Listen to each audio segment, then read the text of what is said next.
Hello दोस्तों, एक बार फिर से स्वागत है हमारे YouTube channel the problem Hunt में। और आज जो हम लोग पढ़ने जा रहे हैं वो मैकेनिकल इंजीनियरिंग के लिए है।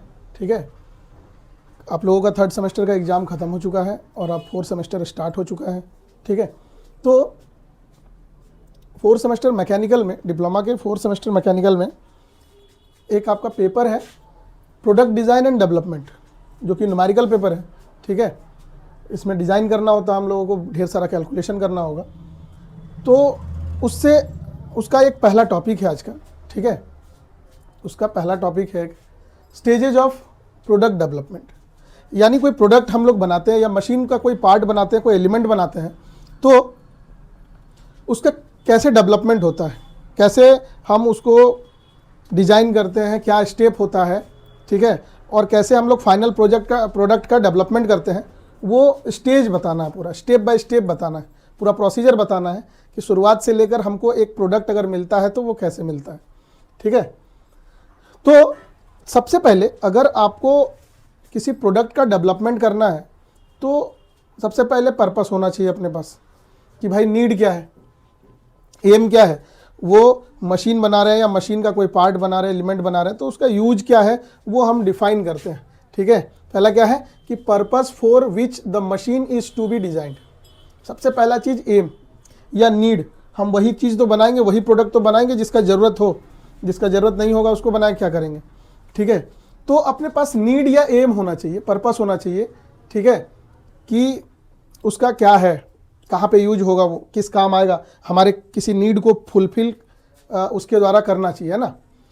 तो जिस मशीन या मशीन एलिमेंट का डिज़ाइन करेंगे उसका पर्पस डिफाइन करेंगे सबसे पहले कि भाई पर्पस क्या है, मतलब ज़रूरत हमको पता चल गया कि है। अब ज़रूरत जब पता चल जाए तो दूसरा स्टेज आता है मैकेनिज्म। पहला स्टेप क्या, नीड या एम, दूसरा मैकेनिज्म। अब दूसरा क्या है सर, मैकेनिज्म है। मैकेनिज्म में क्या करना है कि हम उस पर कैसे बनाएंगे, कैसे जोड़ेंगे, कितने पार्ट्स होंगे उसके और किस तरीके से अरेंज करेंगे, उसके बारे में सोचेंगे। ठीक है, सपोज कि हमें एक बेंच बनाना है ना, सपोज हमको एक बेंच का फॉर्मेशन करना है। ठीक है, तो अगर आपको बेंच बनाना है, ठीक है, तो सबसे पहले कि क्यों बनाना है भाई, नीड है। ठीक है, आपको 4 बच्चों को पढ़ाना है, सपोज कि प्रोडक्ट पहले कभी फर्स्ट टाइम तो बना होगा, ऐसा टेबल बेंच सब प्रोडक्ट कभी तो फर्स्ट टाइम बना होगा। तो क्या होगा, नीड होगा, ज़रूरत है हमें 2 घंटा 3 घंटा बैठ के पढ़ना है तो हमको चाहिए, या एक चेयर बनाना है हमें। ठीक है, तो ये हुआ नीड की ज़रूरत है, हम लगातार खड़े नहीं रह सकते 2 घंटा 3 घंटा, लेकिन बैठ के रह सकते। तो हमको क्या है, ये नीड है, ज़रूरत है। तो हमको ज़रूरत है तो भाई हमको ये हो गया नीड। अब हो गया मैकेनिज्म की कैसे जोड़ोगे, तो इसका देखो, इसका इस तरीके से पाँव लगाएंगे, इस तरह से ऊपर एक मेंबर होगा, तो कई मेंबर हो सकता है इसका। तो वो मेंबर देखना है हमको कि किस तरीके से हम जोड़ेंगे, कैसा मैकेनिज्म होगा। और अगर मशीनों के बारे में बोले तो देखो एक लाइन लिखा है कि select the possible mechanism which will give the desired motion. यहाँ टेबल चेयर का नहीं और यहाँ उसका बात कर दिया, ये टेबल में मोशन का तो बात ही नहीं है।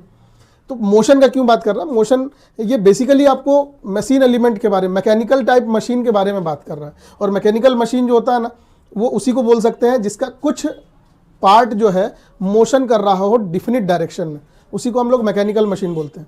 इस वजह से इसलिए यहाँ पर लिखा हुआ डिजायर्ड मोशन, यानी यहाँ बेसिकली बात करते हैं हम लोग मैकेनिकल टाइप मशीन्स के बारे में। तो भाई कोई मशीन या उसका पार्ट्स बनाओगे तो इस तरीके से डिज़ाइन होना चाहिए कि वो परफेक्टली अटैच होने के बाद अगर उसका कुछ मोशन है तो वो मोशन करे, तभी तो वो काम करेगा। ठीक है, तो हम मैकेनिज्म के बारे में सोचेंगे कि मैकेनिज्म क्या होगा, और देन क्या करेंगे फिर हम मैकेनिज्म के बारे में जब हम सोच लेंगे कि इसमें इतना मेंबर होगा, एक मेंबर को दूसरे मेंबर से इस तरीके से जोड़ेंगे, जब ऐसा मैकेनिज्म सोच लेंगे तब हम एनालिसिस ऑफ फोर्स करेंगे। तब हम क्या करेंगे, एनालिसिस ऑफ फोर्सेस। ठीक है, तब हम करेंगे एनालिसिस ऑफ फोर्सेस। ठीक है, फोर्स एनालिसिस कैसे करेंगे कि भाई अगर उस पर फोर्स लगना हो, मशीन का पार्ट्स खास करके जब होता है मशीनों में लगा रहेगा तो वो मोशन करेगा। ठीक है, या नहीं भी करेगा तो उस पर क्या होगा कि कोई ना कोई फोर्स या लोड लग रहा होता है। ठीक है ना, तो हम उस फोर्स को एनालिसिस करना जरूरी है कि कौन से पार्ट में, कौन से मेंबर में कितना फोर्स अप्लाई हो रहा है। ठीक है, क्योंकि उसी हिसाब से हमको मजबूती देना है। अगर फोर्स ज़्यादा लग रहा है उसके हिसाब से हम कमज़ोर बना देंगे, टूट जाएगा वो। ठीक है। तो हमको फोर्सेस का एनालिसिस करना है कि कौन से मेंबर में कितना फोर्स अप्लाई हो रहा है। तो हम क्या करेंगे, फोर्स का हम लोग वो ईच मेंबर में कितना फोर्स लग रहा है वो हम लोग एनालिसिस कर लेंगे। उसके बाद हम लोग करेंगे मटेरियल सिलेक्शन, ठीक है। फोर्स जब निकाल लिए, हम शेप सोच लिए थे मैकेनिज्म में कैसे जोड़ना है नहीं जोड़ना है। अब क्या है, अब हम बात करेंगे मटेरियल सिलेक्शन का, कि कौन सा मटेरियल का यूज किया जाए, कौन सा मटेरियल का यूज किया जाए जो सूटेबल हो ईच मेंबर्स के लिए, सूटेबल भी हो, इकोनॉमिकल भी हो, ठीक है। तो हम मटेरियल सिलेक्शन करेंगे। जब हम मटेरियल सिलेक्शन कर लेंगे देन हम करेंगे डिजाइन। अब डिजाइन क्या होता है, डिजाइन का मतलब होता है साइज का डिटरमाइन करना, ठीक है। साइज डिटरमाइन करना कि साइज क्या होगा, ठीक है ना, साइज क्या रखना। अब साइज देखो, साइज जो हम लोग रखते हैं वो मटेरियल और फोर्स के बेसिस पे रखते हैं। क्योंकि देखो आप देखे होंगे कोई चीज़ अगर आपको जहाँ मेटल यूज हो रहा है तो कम मोटाई वाला रहेगा, पतला भी रहेगा तो चल जाएगा।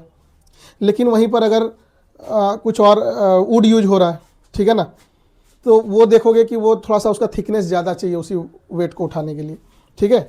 तो क्यों, क्योंकि मेटल का स्ट्रेंथ क्या है, ज़्यादा है, फोर्स को वो ज़्यादा आसानी से, ज़्यादा कैपेसिटी है, कैपेबल है सहने के लिए, स्ट्रेंथ ज़्यादा है उसका। तो हर मटेरियल का स्ट्रेंथ क्या है, अलग अलग है, ठीक है ना। हर मटेरियल का स्ट्रेंथ जो है वो क्या है सर, अलग अलग है, जिसके कारण हमको उसके हिसाब से डायमेंशन देना होगा। अगर कोई कमज़ोर मटेरियल यूज कर रहे हैं तो हमको थोड़ा सा थिकनेस ज़्यादा रखना होगा, अगर कोई मजबूत मटेरियल का यूज कर रहे हैं तो थिकनेस कम भी रखेंगे तो काम चल जाएगा। तो मटेरियल और फोर्स जो लग रहा है उसके बेसिस पे हम साइज को डिजाइन करेंगे, ठीक है ना। साइज को, हर मटेरियल का फोर्स या परमिसिबल स्ट्रेस, मतलब हर मटेरियल का क्षमता तय है कि इतना स्ट्रेस से ज़्यादा वो नहीं सह पाएगा, ठीक है। तो उसके बेसिस पे मटेरियल को देखते हुए और उस पर लगने वाले फोर्स को देखते हुए हम साइज तय करेंगे, इसी को बोलते हैं डिजाइन। और आगे हम सब्जेक्ट में यही करने वाले हैं, हम स्प्रिंग का डिज़ाइन करेंगे, हम कपलिंग का डिज़ाइन करेंगे, अब शाफ्ट का डिज़ाइन करेंगे, ठीक है। आपको मटेरियल दिया रहेगा, कुछ स्ट्रेसेस या फोर्सेस दिया रहेगा लगने वाला, और हमको डिज़ाइन करना है। डिज़ाइन यानी हमको शेप जो है फाइंड आउट निकालना है कि भाई कोई नकल जॉइंट है तो उसका अलग अलग मेंबर्स का क्या क्या डायमेंशंस होगा वो निकालना। ये डायमेंशंस निकालने को ही हम लोग क्या बोलते हैं, डिज़ाइन ऑफ एलिमेंट। और इस सब्जेक्ट में हमको यही काम करना है आगे, ठीक है। इस सब्जेक्ट में हमको यही काम करना है, तो डिज़ाइन करना है। तो डिज़ाइन ऑफ एलिमेंट का क्या मतलब हुआ, डिज़ाइन ऑफ एलिमेंट का मतलब हुआ डायमेंशंस फाइंड आउट करना, ठीक है। किसके बेसिस पे, मटेरियल और फोर्स एनालिसिस के बेसिस पे हम क्या करेंगे, डिज़ाइन करेंगे। डिज़ाइन के बाद आता है मॉडिफिकेशन। मॉडिफिकेशन क्या है कि अगर कहीं से होल डिज़ाइन करने के बाद अगर हमको लग रहा है कि यहाँ से हम कुछ चेंजेज कर दें और कॉस्ट रिडक्शन हो सकता है तो उसके लिए भी मॉडिफिकेशन करते हैं। या फिर पहले से अगर कोई बना हुआ प्रोडक्ट है और उसके डिज़ाइन को मॉडिफाई करना है तो हम मॉडिफिकेशन करते हैं। आप देखते होंगे ना, किसी भी प्रोडक्ट का मॉडिफिकेशन होते रहता है, चेंज होते रहता है। तो डिज़ाइन पहले से बना हुआ उसका क्या करेंगे, हम मॉडिफिकेशन करेंगे।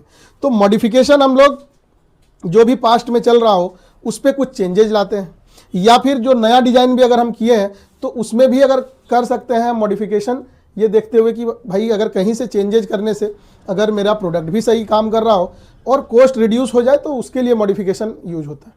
अगर सारा चीज़ तय हो गया, मॉडिफाई हो गया, तो फिर हम लोग बनाते हैं डिटेल्ड ड्राइंग। हर पार्ट का, हर मेंबर का डिटेल्ड ड्राइंग बनाया जाता है, ठीक है। साथ ही साथ असेंबल करके बनाया जाता है, ठीक है। सेक्शनल व्यू बनाया जाता है और फिर प्रॉपर स्पेसिफिकेशन की कितना कितना डायमेंशन है, क्योंकि इसी डायमेंशन में अब उसको क्या करना है, बनना है प्रोडक्ट को। तो डिटेल ड्राइंग बनाया जाएगा तभी उसको प्रोडक्शन डिपार्टमेंट में भेजा जाता है प्रोडक्शन के लिए, ठीक है। तो हम डिटेल्ड ड्राइंग बनाएंगे, ठीक है, हर एक पार्ट का। अब जब डिटेल ड्राइंग बन जाए तो फिर प्रोडक्शन के लिए प्रोडक्शन इंजीनियर होते हैं, उनके पास भेजा जाता है। वो ड्राइंग के अकॉर्डिंग, एज पर ड्राइंग, जिस तरह का ड्राइंग होता है उसके अकॉर्डिंग वो सेटअप करते हैं और देन वो उसको मटेरियल्स को प्रोसेस करके वो फाइनली जो है आपका प्रोडक्ट तैयार कर देते हैं। तो ये होता है प्रोडक्ट का डेवलपमेंट का स्टेजेज, ठीक है ना। ये स्टेप है, ये प्रोसीजर है कि हम इसी स्टेप बाय स्टेप जाके प्रोडक्शन करेंगे किसी प्रोडक्ट का, ठीक है।